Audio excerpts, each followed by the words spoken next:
আপনি কি জানেন খুব অল্প পরিমাণে থাকা একটি উপাদান আপনার গাছের ফলন বা শরীরের স্বাস্থ্য বড় পরিবর্তন আনতে পারে? আজ আমরা কথা বলবো এমন একটি গুরুত্বপূর্ণ উপাদান বোরন নিয়ে। মাইক্রোনিউট্রিয়েন্ট বা অতি ক্ষুদ্র পরিমাণে প্রয়োজনীয় পুষ্টি উপাদান। এটি মাটিতে প্রাকৃতিকভাবে পাওয়া যায় এবং গাছের বৃদ্ধির জন্য গুরুত্বপূর্ণ। যদিও গাছের খুব কম পরিমাণ বোরন দরকার হয়, কিন্তু এর অভাব হলে বড় ধরনের সমস্যা দেখা দেয়। বোরন গাছের জন্য কয়েকটি গুরুত্বপূর্ণ কাজ করে, যেমন কোষ বিভাজন ও বৃদ্ধির সহায়তা করে, ফুল ও ফল গঠনে গুরুত্বপূর্ণ ভূমিকা রাখে, পরাগায়নে সাহায্য করে, শিকড়ে উন্নতি ঘটায়।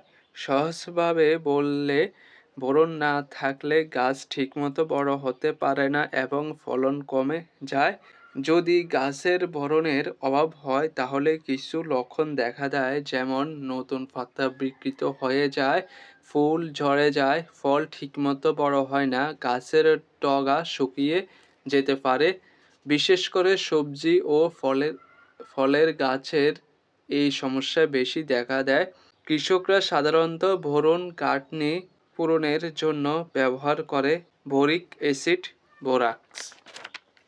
তবে মনে রাখতে হবে, বেশি বোরন ব্যবহার করলে গাছের ক্ষতি হতে পারে, তাই সঠিক মাত্রায় প্রয়োগ করা জরুরি।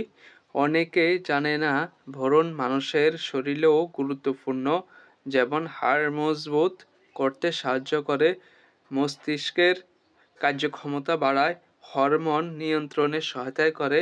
যদিও এটি খুব অল্প পরিমাণ প্রয়োজন হয়, তবে সম্পূর্ণ বাদ দেওয়া ঠিক নয়। বোরন পাওয়া যায় আপেল, বাদাম, সবজি, ফলমূল। নিয়মিত এইসব খাবার খেলে শরীরে বোরন ঘাটতি কমে। বোরন ছোট হলেও এর গুরুত্ব অনেক বড়। গাছের ভালো ফলন হোক বা শরীরের সুস্থতা, সবকিছুর জন্য এটি প্রয়োজন। তাই সঠিকভাবে বোরনের ব্যবহার ও গ্রহণ নিশ্চিত করা খুবই জরুরি।